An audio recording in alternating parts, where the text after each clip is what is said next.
I've got the great privilege this afternoon of introducing Carrie Conway, the Associate Commissioner for Planning, Research, and Delivery Systems at the Department of Education. I think you probably all know Carrie or know of her. I'm really terrible at doing introductions. When we talk about the social emotional stuff, I think I lack that empathy gene to think about others beside myself. So I'm learning today as well. Yeah, it's like, did anybody see that Parks and Recreation? Tom Haverford? No. Anyhow, it really is actually a great honor to introduce Carrie, though, because as someone who aspires to be a researcher and isn't quite, and someone who really cares about policy and practice, and someone who really appreciates people who tell it like it is, I think Carrie is one of the incredible assets that we have in our state, and I really admired her work from afar for a long time. She's been, I think, working 100 hours a week for the last however many years to get Massachusetts where it is, and to have us have some of the great data sources that this project is going to rely on. And I'm really excited to hear her talk about that work this afternoon and how we can all draw from it. So I think this is an excellent opportunity, and I just want to welcome Carrie up, and big round of applause to thank her for doing this for us. All right. Are these yours? Well, Ben, I don't think you're bad at introductions at all. I'm blushing. That's so nice. So, thank you. Okay. So I'm Carrie Conaway. I know some of you, although not all of you. It's nice to see some familiar faces in the audience, and hopefully I'll get to know the rest of you over the course of the 3 years of this project. My job at the state, I'm the Associate Commissioner for Planning, Research, and Delivery Systems, which means that my job is to improve the education of 1 million students in the Commonwealth, which is rather terrifying because I am so far from the classroom, unlike you guys who are working in districts and in schools where you're working with kids and have the opportunity to directly affect students day to day. I'm working at a much broader level. So I have to work at a more, from a more macro approach. And the way that I do that is by connecting research and evidence to practice. So what I'm hoping to do today is to share with you a little bit about how we've done that at the state level in Massachusetts, and hopefully share some lessons learned or some hopefully pitfalls you all can avoid as you embark upon your research partnerships. So when I think about this issue of connecting research to practice, I think about 3 key questions. What research do we really need? Who should do it? And how should we do it? Starting first with what research we really need, we want to start by defining which information is most needed to move our policy agenda forward. So I think of that in terms of alignment, much like these jet planes. So we need to do research that is focused on our agency strategic objectives, which Keith mentioned. So college and career readiness or success after high school being the overarching one, but then also strengthening curriculum and instruction, supporting educator effectiveness, school turnaround, turning around our lowest performing schools, and then using data and technology more effectively. So research that works on any of those areas, whether it's a very small project about the impact of a particular program or a broader thing looking at sort of in general, how are we doing on implementing those, that's really valuable to us, and those are our highest priority research topics. That being said, we need to be flexible. It is not infrequent, as you all, I'm sure, experienced at a district level, that things come up that you weren't planning on. So just this, in the last couple of months, there's been a real concern about the amount of assessment going on in districts and at the state level. Is there too much assessment? Which kinds of assessments are the right assessments? I didn't particularly have a study on that topic lined up, but the commissioner came to me and said, look, we really need to get better data on what's happening in districts here. So we did launch a study. Some of you may have participated in it. We did some surveying of a representative sample of districts to get a sense of what kinds of assessments they're administering for what purposes. And we're going to be doing some case studies of both strong and not so strong practices around assessment to give some more concrete examples of what strong assessment looks like. So that's the kind of thing that you have to sort of roll with the punches a little bit to make sure that what the work is happening in the agency is relevant to the policy context that we operate in. Then beyond that, once we've sort of met those preconditions, then I think about 3 more things. First, I think if research is going to have an impact, what you're researching has to be something visible. So it's not helpful to, or it may be helpful, but to pick a tiny little project that maybe isn't the most important thing. I think it's much more effective when a research project is something that is visible, something that's of a priority to your district, to your school, whatever that is, so that it's not sort of shunted to the side and this sort of nice to have thing. It's part of your core work. Whatever you're studying also should be malleable, by which I mean something that can be changed. So if it is a sacred cow for some reason, perhaps your board chair is a major initiative for them and it's going to get funded no matter what because they think it's the most important thing ever. Research may not be as useful there, with one footnote, which I'll come back to. And the third thing is durable. So research will be most effective when it's on an initiative that you expect to have a life, not a little thing that's going to happen for a couple months and then go away, but something that you expect to have a sustained implementation over months or years, so that you have time to adapt and change and improve it as time goes on. So my footnote on malleable is, every once in a while, it is in fact research that changes the agenda because you have new information that causes a sacred cow to be. Does one topple a sacred cow? I don't know what one does with a sacred cow. So once in a while, a project will come along like that. But most of the time, I think you're better off with the advice of stick to something you can change, or you think there's some opportunity you might be able to change and improve. So for me, that's how I think about what research I need to make sure that the agency is doing. Then I need to think about who is doing the research. And I have a choice of, do I work with internal staff or do I work with external partners? When I think about what internal staff are good at, I think about things like our DART tool, which some of you may be familiar with. This is actually something my office puts together. This is an example of the kind of thing we're pretty good at. This is actually a pretty sophisticated example of something we're good at. For those of you who aren't familiar with this tool, this is one of many charts and reports that we make available on our website that provide useful, actionable information for districts, and it allows you to compare yourself to similar districts or schools. And there's, over time, there's graphs, there's charts, everything you could want. This particular graph I picked because it's relevant for college and career readiness. This takes the cohort of students who were first-time ninth graders in 2007-08 and follows them forward through time to see how many of them graduate within 5 years, how many enroll in college the fall after their graduation, how many persistently enroll, so enroll for more than 1 year. And we call this the waterfall because you can see the students falling off the chart. So in this case, the orange line is the particular high school that we're referring to. I believe it's the gray line is the state, and the black line is a comparison high school that you can choose yourself. So this is descriptive data. It's pretty sophisticated descriptive data. We've got a cohort analysis. We've got longitudinal data. But it's descriptive, and it's really embedded in the work of the agency. This kind of thing we're good at. We're also pretty good at what I would call what-if modeling. So right now we're, for example, putting together our proposal to renew our flexibility waiver, so the waiver from the feds on No Child Left Behind. And so we've spent a lot of time thinking about, well, what if we said that only English language learners who have been here at least 2 years count towards assessment or towards accountability data instead of just 1 year the way it currently is. So we can test that out on prior data, see how much impact that would have, those sorts of things. We do a lot of that. We actually, at the state agency, we're very fortunate. We have quite a lot of people who are pretty sophisticated analysts. If you just define an analyst as someone who has SPSS on their computer, we have 30 or 40 people in the agency out of 500 or so that have that available to them. So we're probably a little deeper on that than a district would be, but nonetheless, there's a lot of stuff that we don't do especially well internally. And that's where I look to external partners.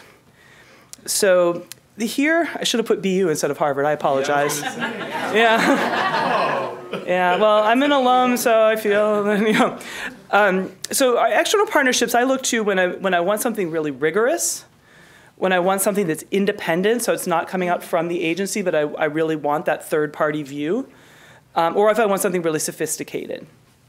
And external partners can be really great with that. And that could be either a university-based partner, or it could be that we've hired a place like a Apt Associates or a Mathematica or sort of a for-hire research firm, either of those.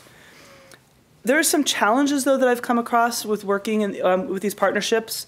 One is finding common ground between a researcher's personal agenda and the state's needs. So this is actually, I think, for you guys a little bit less of an issue because you're coming together because you're interested in working together. But it's not infrequent when people come to me at the state, they're like, hey, I've got this great idea. And they're like, well, that's interesting, but it's not the most important thing I could think of for me. And then trying to navigate and find some common ground can sometimes be a challenge. Or I often get approached with projects that build general or national knowledge about something, but don't really build local or contextually specific knowledge. And I don't know about you guys, but for me at the state, like, I really want to know, in Massachusetts, is a value-added model better than a student growth percentile in terms of measuring the teacher's impact on students? That kind of, I don't really care how it works in the rest of the world. I just want to know in my little land. So when I get these sort of general national knowledge projects, it's harder to say yes to those because it doesn't feel as useful for my work day to day. Another challenge that comes up with partnerships is building personal relationships and establishing trust. And I totally want to be on it. Was it Barnstable that wanted to go to LA to check out the, because you need to build those relationships and establish trust, right? Like, and if you got to go to LA, then you got to go to LA. And I think that's how it's got to be. Right. So the reason I say this is that when I work with a researcher, and if a district takes on a research partner, we're taking a risk. We're taking the risk of, I know especially when I bring on an academic researcher, that I've got to be willing to accept any answer you give me to the question that you state, right? I can't go in and say, you got to find the best evidence of why this thing we're doing is so great. I've got to be able to say, you're going to find what you're going to find, and that's okay with me. So I have to think that way, and I have to have faith, though, that my research partner isn't going to blindside me and show up and suddenly be like, hey, guess what? I'm releasing a study tomorrow, and by the way, your program looks terrible, or something along those lines. So, and I've never had like a truly bad experience in that, but you do have to be careful to partner thoughtfully with one another to make sure that it's a good relationship. So that's sort of how I'm thinking about it when I'm thinking who should do this research. I'm balancing all those different things. As I said, I think the balance for districts versus the state may be a little bit different. I'm suspecting that most districts would have less internal capacity than we would. Certainly not less smarts, I think just less time than we do at the state to do these kind of DART type analyses or those sorts of things. So you guys will have to find your own balances for each district. Where's the external partner adding the most? What support can the internal team give the partner so that they're in a good position to do that work effectively? So we've covered the what, we've covered the who, how to get the work done. And here what I want to do is give you a tale of two projects. Because I had one project in which I sort of did almost everything wrong, and I don't want you to do that. So I want to tell you about that project and then how we changed it. The one that I did almost everything wrong on was the expanded learning time evaluation. Some of you may have expanded time learning time schools in your districts. We had this is an initiative funded by the state that expands the school day by about 300 hours for the schools participating. At any given point, there's typically between 15 and 20 or so schools in the program. The goal of the program is to expand student time on core academics, expand student time on enrichment, and expand time for teachers to collaborate and have professional development.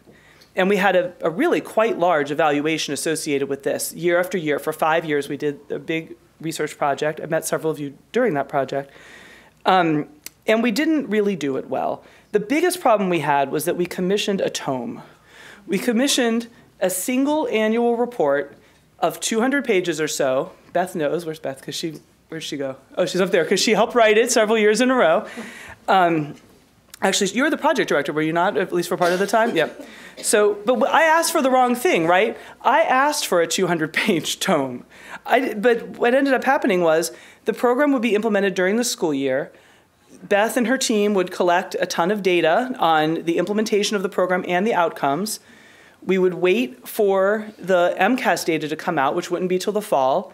Then we'd have to have time to actually analyze the data, and we were doing a pretty sophisticated statistical model, so it took time. So it wouldn't typically be till like January, February of the next year before we would know what had happened the prior year. At which point, we're now halfway through the next school year. It's too late to really do anything differently. And then we would say, well, but since then we've changed this thing and we need to wait and see. And like every year we were just like, well, we've got to wait and see again to see what happens. And it was just very frustrating. So the tone was a big problem. The lateness was a big problem. We also set up and this is an interesting little point for the researchers in the room when you're thinking about the consents, that if participants need to sign a consent to participate. We wrote the consent too restrictively. So we wrote them to say that it would only identify program-wide, meaning across all the schools.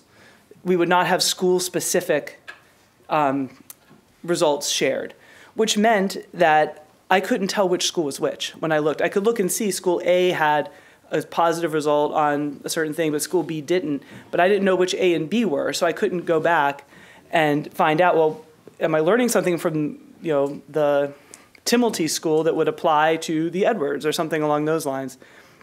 So, and I think there's a balance there in terms of the confidentiality. We could have done it in a way to say, we'll only aggregate to the school level and no individual will be identified. We didn't have to throw the baby out with the bathwater there, but we did. So that was a real issue. We did do some things right. We measured implementation and not just outcomes. So we had really a lot of surveying we did with students and teachers and with principals, administrators to understand how implementation was going. We didn't rely only on administrative data. We collected a lot of our own data for this. And we did give reports back to individual schools. So they got to see their own data from the surveys. I just didn't see it at the state level. But this was not the most effective way to do this research. But I've learned a lot of lessons since then, which I want to share with you. And I want to share with you in the context of our statewide study on educator evaluation, which is a major statewide initiative here, changing how teachers and other educators are evaluated in terms of their job performance. So we've got, again, a really large research project associated with to try to build in a learning cycle for ourselves. The research project is being led by SRI, which is on the West Coast, but Apt Associates, the same people, are actually a really big subcontractor. In fact, literally it is a lot of the same human beings. So this is not an issue of the people at Apt couldn't have done this work, is that I didn't ask them to do that work, right? So the first thing is timeliness. We've really shortened the turnaround on the work that the team is doing in the districts. If they're out doing a survey, and right now we actually have a survey in the field of teachers and principals about their perceptions of the evaluation system, I'm going to get results back within a few weeks of when that closes. I'm not going to get the final in a bow, tidy, perfect thing in a few weeks. So I'm going to get the key talking points that I need out of it really quickly. Same thing goes, we've got some case studies. Last year's case studies were a representative set of schools. This year we're doing more of a best practice-y type of case study. And in both of those cases, as soon as we're in the field and as soon as the researchers have had enough time to be confident of their findings, we're getting at least a verbal briefing to have some idea what we're learning, and we can use that quickly. And we really need that information quickly to help promote a more rapid cycle of improvement. I've sometimes heard of the alternate approach, the way we used to do it, is referred to as the autopsy style, right? Where you, like, the patient is dead and then you find out why it died. And it seems like it would be more effective, perhaps, to help fix the patient while it's still alive, right? So that is my goal, is fixing the patient here. Another thing is thinking about different alternatives for what the product is. So one great example is just, this is our commissioner, for those of you from out of state. This is my boss. And one thing we did with the survey results last year, they happened to be coming right before we were doing a major statewide convening on educator evaluation. And I said to the research team, look, there's a couple really critical questions on there. We want to know, we had a question on there is, do you perceive your own evaluation as fair? And then there was a question, do you perceive the system as fair? And I said, get me the data on those two talking points in time for his presentation, because I want to share those statewide. And the thing that was really interesting about those is that most respondents, so something like 85% of respondents, felt that their own evaluation had been fair, but less than half thought the system was fair. And the fact that the commissioner could say that in the presentation actually helps to change the dialogue on that very topic, right? Because if people realize everyone else is having a pretty decent experience, maybe this system is fair after all. Or if we'd found the opposite, if we had found that everyone thought their own evaluation was fair, we would have had a really different message for the commissioner there. So getting that quickly into the public discourse about the program made a really big difference in that case on the initiative itself. But so talking points or presentations at conferences is one kind of deliverable that's a little different, but might be useful. Providing a briefing, so not just writing up the giant report, but coming in and talking, and particularly talking about what are the conclusions we draw. Because I think for the researchers in the room, you'll find your district colleagues really will be able to help you make sense of your findings because they know their context so well. And so using them to help elucidate the conclusions that should be drawn, I think is a really powerful opportunity for people to connect together. And then short briefs. So when I work with academics, where it's more of an academic type research project and not a programmy project, I now make them write a 2-page, understandable to normal human beings summary of their research. And the reason is they kept sending me these things with the Greek equations, and I love Greek equations, I really do. And I am happy to read their Greek equations, but I think I am the only person in the agency who is happy to read their Greek equations, right? So I was finding myself having to, if I was going to send it to the commissioner, if I was going to send it to Keith or whoever, I was writing up a little summary. And I was like, well, this is dumb. Why don't I have the researchers write this summary since they know the work better? And then it gives them a chance to have a short version, which some of them have then used with other partners or whatever. And we do send them out through the commissioner's weekly email to the field as well as they come available so that we get them out in the discourse a little bit more. So for the researchers, you know,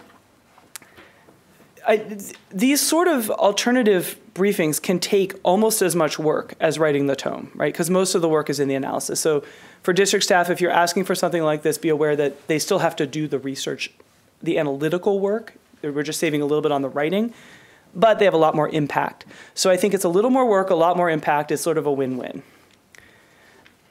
Another strategy that I have found helpful is to supplement administrative data wherever possible.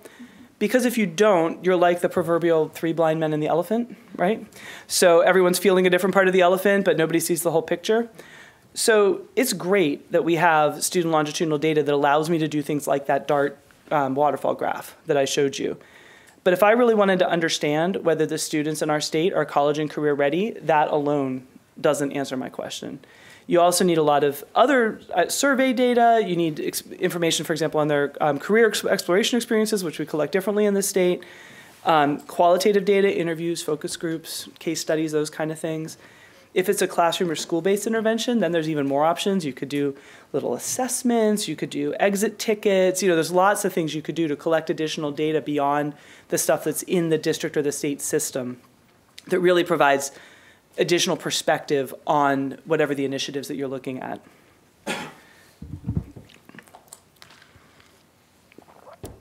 It also, I think, is helpful if you think ahead of time to establish structures to learn from variation.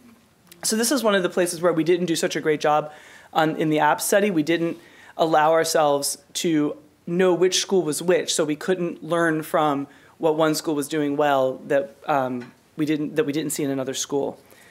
Another way of saying this is to disaggregate data, right? So don't just give a program-wide initiative or outcome or data point, but look for patterns across sites or subgroups or whatever the right dimensions are for your initiative. So this allowing us to learn from variation really helps us to improve programs in real time. And it's a place where researchers actually have in some cases, a value added, at least from us at the state perspective, because we can't be in every single district implementing educator evaluation. But the researchers are, for the ones that are in our study. They're contacting those districts, they're doing visits, they're doing surveys. They're seeing things that we don't get the chance to see. So setting up our research projects to allow us to benefit from that has been really helpful. It also has the additional benefit of then when you go to report back, the district staff, I find, are much more engaged because they can find themselves in the data. They see their school or their classroom or their group of students that they work with. And let me give you a quick demonstration of this. This is a map that, this is actually a little bit of an old map. It's from 2010 showing the 5-year graduation rates back 5 years ago. And so the green towns or school districts are the ones that are at or above the benchmark, and the red are below, and then the stars are the districts that are participating in MICCR. So what happened when I put up this map, I'm going to bet that all of you are squinting to find your town right? Or you're seeing like, oh, there's me, but look how I am compared to so-and-so, or look how much we've changed over time. Like, you're all instantly interested in this. You may not have paid any attention to anything I said for the last 20 minutes, but you're very interested in this map. And that kind of disaggregation doesn't have to be a map, but something like that that lets people see themselves in the data makes a really big difference. It's okay, researchers, if this measure is descriptive. I know some of you may be the kind of researchers who do stuff that's very heavily causal analysis oriented, and you're worried about the precision of the estimate, right? So you're worried that you don't have enough data to be able to precisely say, this school did this and this school did Y, or this program site did this. You have to become okay with this. This is why God created confidence intervals, right? So, so you can give a sense of here's the estimate, here's the variation around that estimate, so people can understand, like, okay, don't worry too much about this little difference, but this big one over here, that really matters. But that sort of getting beyond that. So I don't know how many of you may not know Josh Angrist. He's an economist who works at MIT. He's done a bunch of research for us related to charter schools. And my professional goal, after which I can retire, is to get Josh to agree to disaggregate data. Because he never wants to do this, because he always wants to have his very precise locale, and it just, you lose the benefit of the project if you can't at least descriptively describe in smaller groups. The last lesson that I've learned is to turn my methods into tools. We missed an opportunity on this with the Expanded Learning Time program, where we put a lot of effort into developing an implementation index. So we had, I think there were 7 dimensions of things that if you implemented the program well, they would be in your school.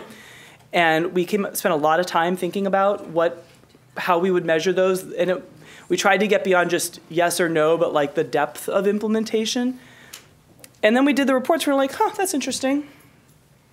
And that was the end of that. So we didn't give it back to the schools to say, hey, here's where you're doing well on this implementation index, and here's where a place that looks like you're kind of behind some of your coworkers or your colleagues around the state.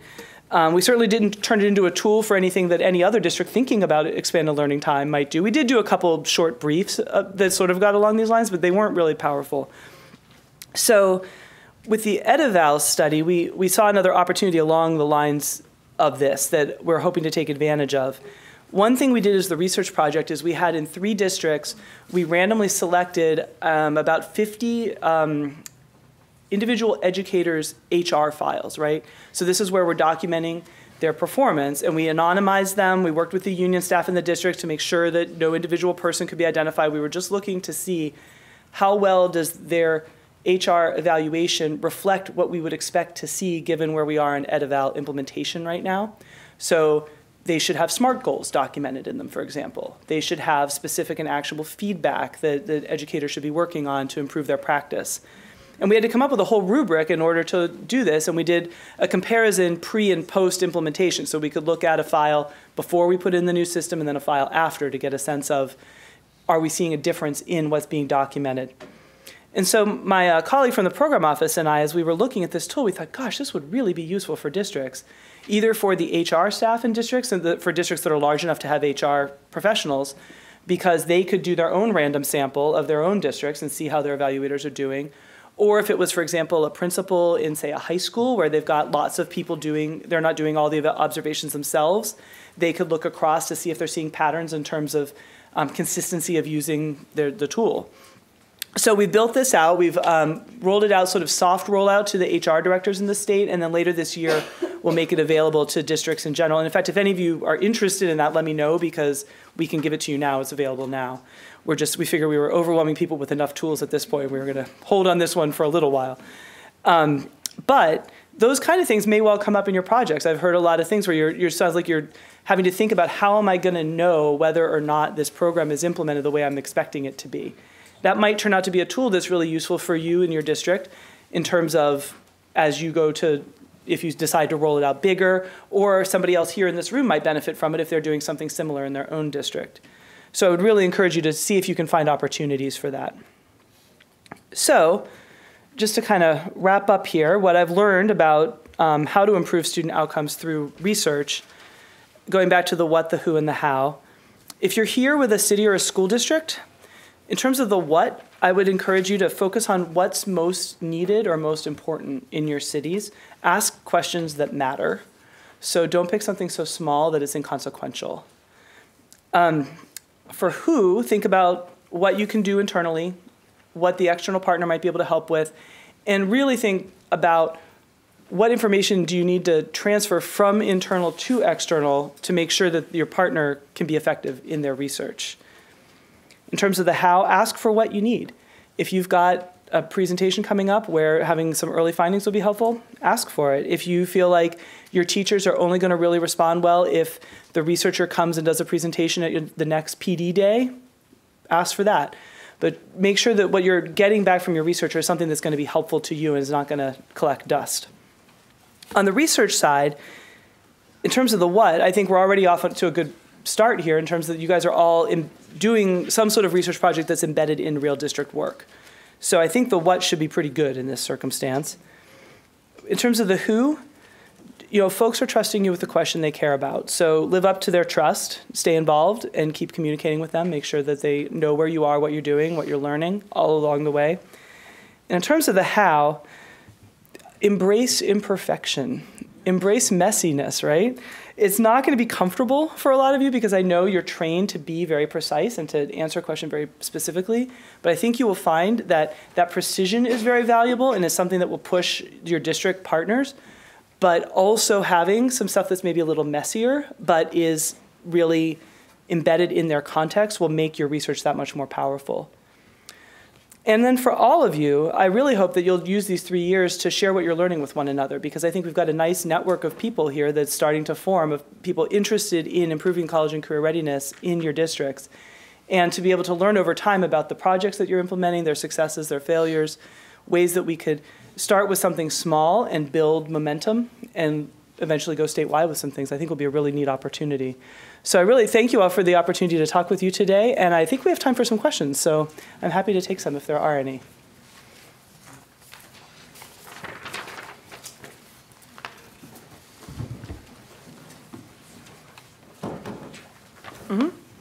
Are we going to do the mics, or are you just going to yell? I'll yell. Okay. Do out-of-state researchers have access to the in-state data? Yes. Yes, and Rob Curtin, my colleague, is going to come tomorrow and talk in more detail about what data we have available. But yes, we do make it available. There's a data sharing agreement that people have to sign, but it's, we'll want your firstborn child, so if that's okay with you, then we'll be in good shape. Rather the second-born? Okay. The first is my favorite. Exactly. Excellent. Okay, so I would add, though, that at the state level, what we have is more limited than what districts will have. So we're certainly happy to work with anybody here to make access to state data if that's helpful. But there may be things that you'll be better off asking your district partner for than us. So. Other questions?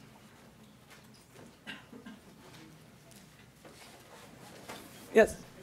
I just want to, I liked what you were saying about the messiness in the data, and it doesn't have to be a truly randomized experiment to be of value, that it's going to be open-ended and problem solved along the way. Yeah.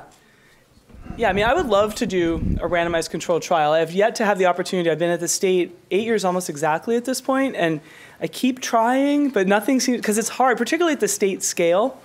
You guys in districts might actually have the opportunity to do something a little closer to a truly rigorous design that I can do from the state, but someday maybe I'll get there. But in the meantime, I've learned to embrace messiness. So. Other questions, comments? Strong disagreements from the researchers who are like, what do you mean I have to not have standard errors? Or, so, no? No? All right, well, thank you again. I really appreciate it.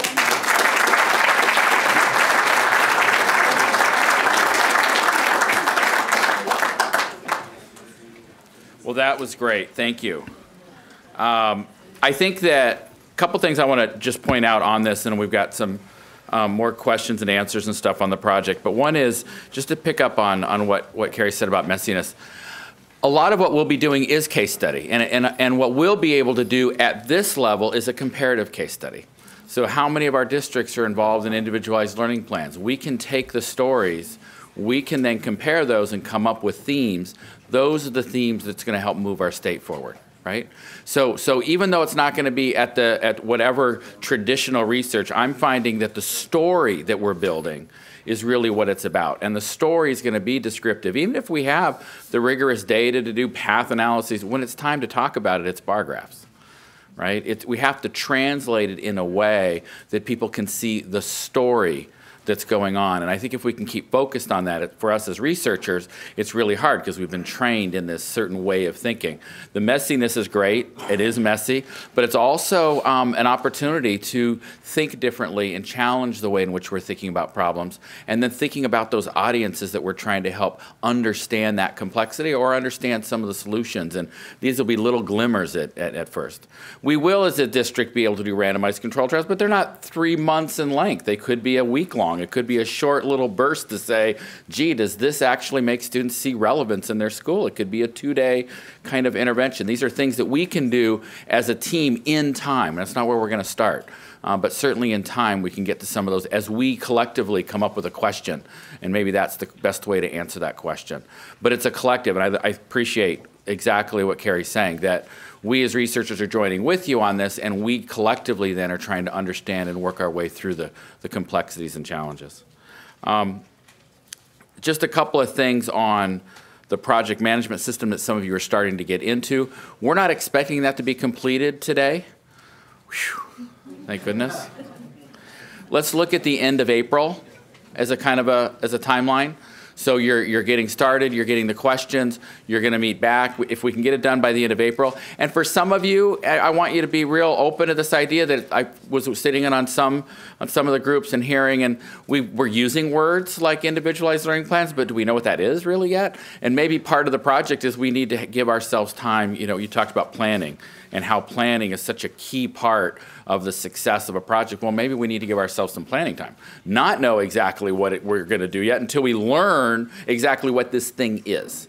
And that maybe there's a structured part. And remember, this is a dynamic, I'm pointing to Ben, who's not sitting there anymore. This is a dynamic, now you're sitting over here, a dynamic process. So it's okay to start and say, here's what we're going to do for this quarter. After we're done, then we're going to start the next part of our phase, which is to say, based on what we've learned, what can we do next? So please don't think that you've got it figured out. Let's use this as an opportunity to begin together figuring this out, okay? And I do think it starts with working with our state resources. We also have a lot of other resources on there to help with that conversation, but there's a lot there for us to learn and take our time to study it, okay? So permission given is part of the theme today. Messiness is a new word coming up for our theme today.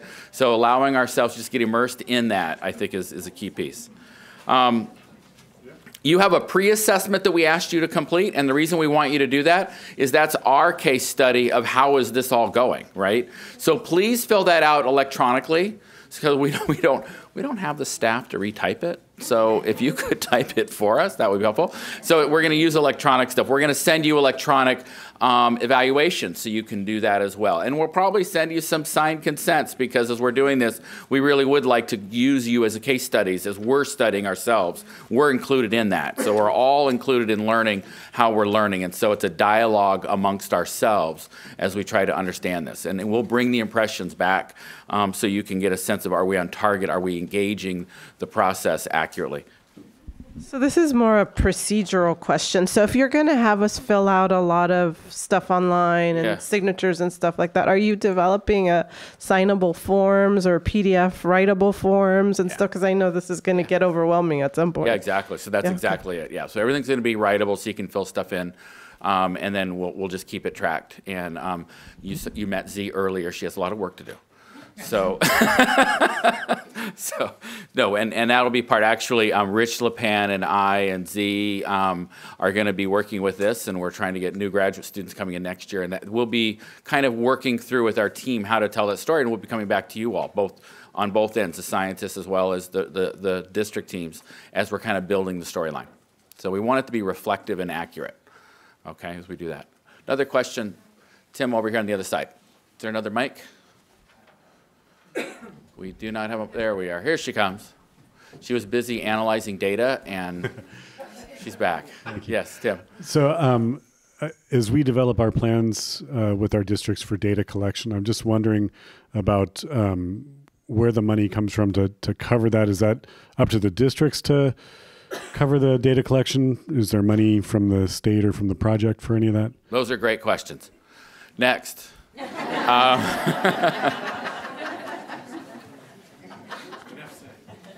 Anyway, so I'll give that over to Chad maybe. No, we're not expecting, we're going to have to work within the budget you have, and the districts have ways of getting data collected differently than we would as researchers, and we'll have to make it a conversation. And we will continuously be looking for funding we might need, but assume there isn't, and that we're going to work within the system. And so you heard things like qualitative responses, how are students doing about what? We have to work with what we have. Online surveys are not expensive to do. We'll be able to set things up on our end. We'll work out with the state. The wonderful thing about IES is they've been very open to not knowing exactly how this is going to work. And what they were waiting for was this meeting to figure out what kinds of data we might need to collect, what kinds of IRBs we might need to do. So as districts come together, we'll be working with Carrie very closely in her office to say, okay, what is de-identified and available? What's a district-led? Where are we? So we're clear on those pieces. But if we need to use our university to be able to create a Qualtrics and get things done, we'll support and facilitate. So therefore, there won't be this huge cost. It'll just be time within the school day if there needs to be collection. Chad's going to add to that. You need a microphone, Chad. You got to grab here. So one is that I think it's important that everyone here understands and appreciates the commitment that we're all making to one another. Those of us who budget out research projects regularly know that the most expensive cost is often the time that people put into the project, the human capital costs. And we have researchers who are giving of their time. We have ESE staff who are giving of their time. We have BU teams and Rennie Center teams who have made themselves available to provide an underlying infrastructure to all this. And we are anticipating that that is going to absorb a lot of cost for a project if the teams focus on what is available currently in terms of data and information and resources that exist within the district. So that's the starting point. The second point, however, is if you want to think big, we're not discouraging that. As Scott said, there aren't funds available for that necessarily, but it certainly is an open-ended conversation. I think there's many of us in the room that do work to raise additional funds to drive projects, and there certainly are no promises here, but we're happy to have a conversation about it and think about projects that might be able to emerge beyond the original scope we started with. That's right. Great. Great questions, though. Other questions? No. All right. Well, we are then ready for, I believe, a break. And leading back to the teams to get in there and talk about keep on going. All right?